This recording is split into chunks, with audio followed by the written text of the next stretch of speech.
Hey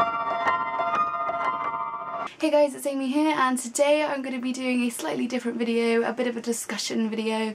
Okay, so there are two things that I want to address out of everything that has been brought up recently by various booktubers. I'll leave links down below to everything that I mentioned today. I will also leave links to the playlist that Dylan Books has made, collecting together all the booktube culture videos. I will also leave links to Ariel Bassett's post about why she's deleted her Amazon wishlist, and anything else that I find I will leave linked down below. So the two things that I want to address are one, Amazon wishlist, and two, the idea of idolization and fans and the relationship that is built between the creator and the audience. So firstly, I want to talk about Amazon wishlist. Yes, I did, and I do still have an Amazon wishlist. A couple of weeks ago I actually made the decision to make that wishlist private. I'm going to really try and not reiterate everything that everyone else has already said, but basically my Amazon wishlist I have had for over 3 years now, well before I started Booktube. I just want to let you guys know that I definitely didn't create a wishlist in the minds that you guys would buy books from it for me. That wishlist was already there and it already had things on. It even had things that weren't even books on it. I was just asked by people to share my wishlist as they wanted to see what I hoped to buy,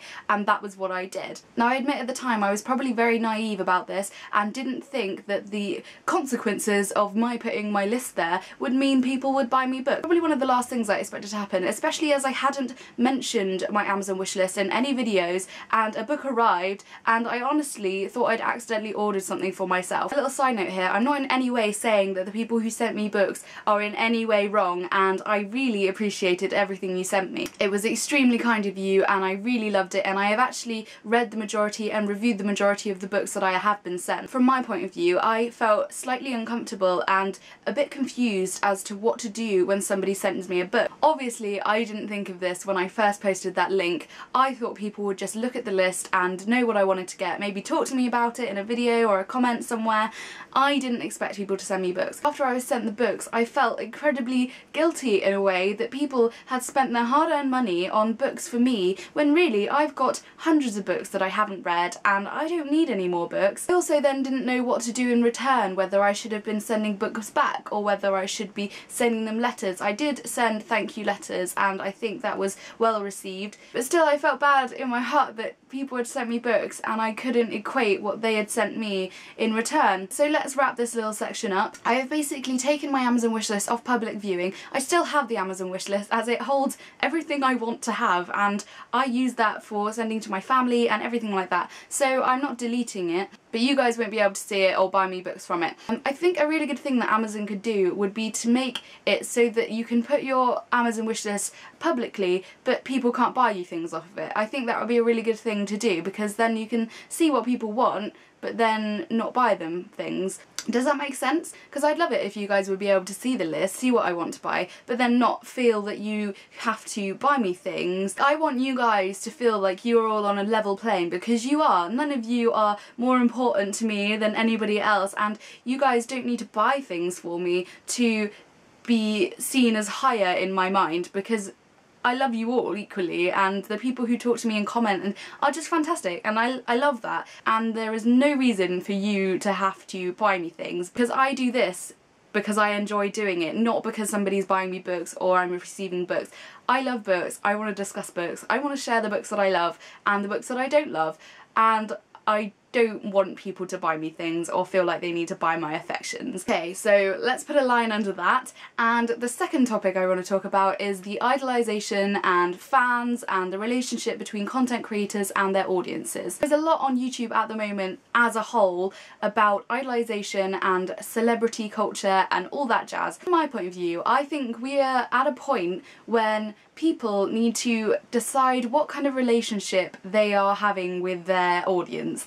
I don't think anyone on YouTube should be idolised. So like many other people are saying, you don't know who the real people are who are making videos on YouTube. So I am making this video now and I am filming it, and I have probably said this line about 10 times before I get it right, and then I just chop it out and edit it into the video at the end. I like to be positive in my videos. I like to share the love and keep things happy, and I want people to want to watch my videos because it's a happy place. There are definitely some times when I'm not feeling up to making a video and I'm feeling a bit miserable and lazy and I don't want to do it. So I don't. I wait for a day when I'm feeling happy and positive and then I film a video, and then that's what you see of me. You don't know the other side of me, which makes me sound like some scary person with two personalities. You know what I mean? We are all human, we all have different emotions, and sometimes you just don't feel happy. But I don't think that goes to say that people shouldn't always be positive in their videos because it builds a false pretense or something. I want to feel positive in my videos. I would not be happy with a video if I put it up and I was just miserable in it. There's a difference between having a negative feeling in your video or critiquing something in your video. For example, I read the book Me, Earl and the Dying Girl recently and I really disliked it. I didn't enjoy the story at all. No, it's a very popular YA book on Booktube and people really love it. Because of that, I was slightly worried about putting up that video.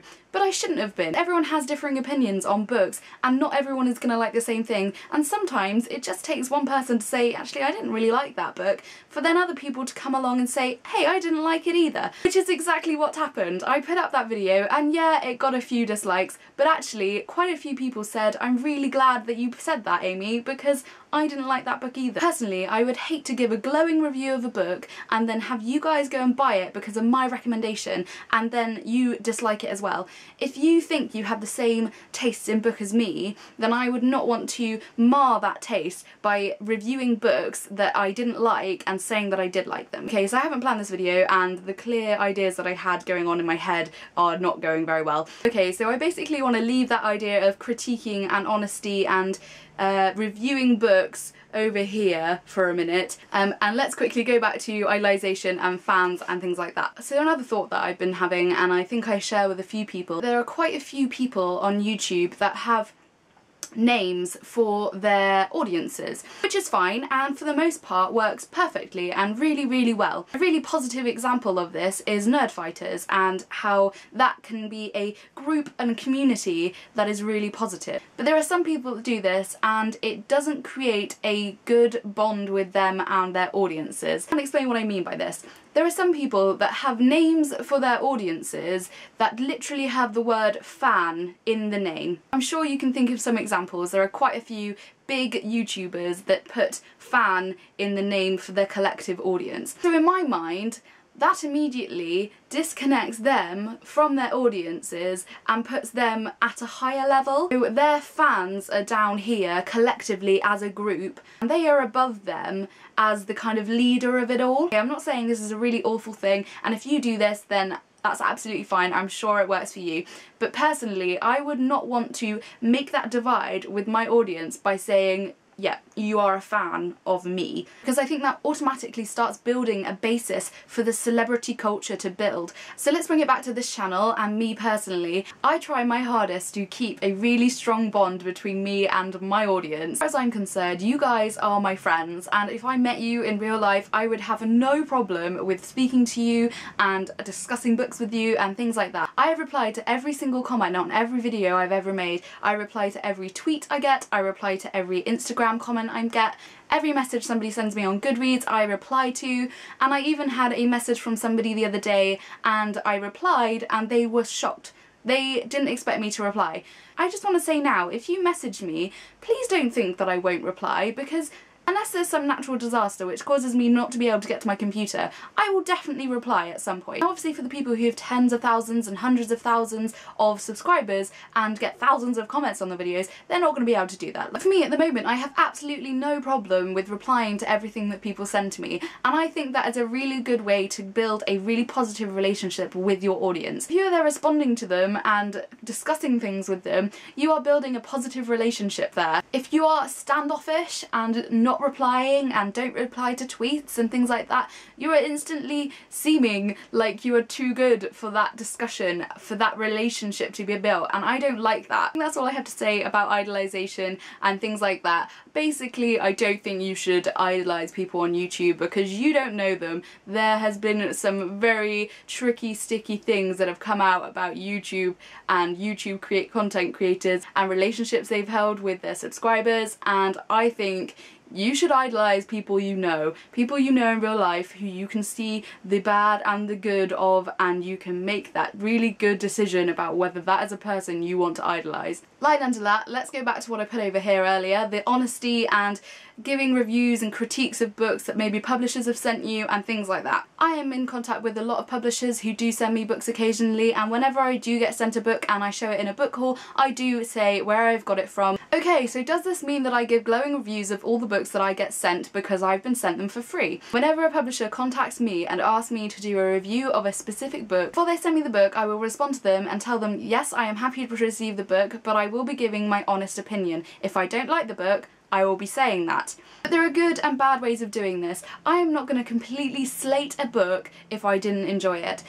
That author has spent months, maybe years of their time creating something, and just because I didn't enjoy it doesn't mean other people won't enjoy it. If I didn't enjoy a book, I will give you the reasons for why I didn't enjoy the book, and if you take those reasons and you think that you wouldn't enjoy the book because of that, then there you go, that's the end of that story. But ultimately, it's your decision. If you want to read a book that I didn't like, then that is absolutely fine. I'm not going to go and stop you because I didn't like it. But as far as this topic's concerned, I will always give my honest opinion on a book. Even if it's a super massive hyped up book that everybody is loving on YouTube, I will happily be the person that says that I don't like that book. And I will give you my reasons for that. And you can do with that what you will. So I'm going to go and try and edit this video. I really hope I haven't been a rambly mess and I've made some sort of sense. Key points of this video are, I've deleted my Amazon wishlist. I'm sorry I ever put it up in the first place. Possibly don't idolise people when you don't know them fully. And even if I've been sent books for free, I'm still going to give you my honest opinion. So I think that's everything for today, guys. Please share with me what you think down in the comments. I would love to have a discussion with you about this. I will leave links to everything down below, and I hope you're all having a fantastic day. I'll see you soon. Bye! In The Boy Next Door by Stephanie Perkins. I read Anna and the French Kiss over Valentine's Day, and I'm hoping to read this one over the summer maybe. I think Isla and the Happy Ever After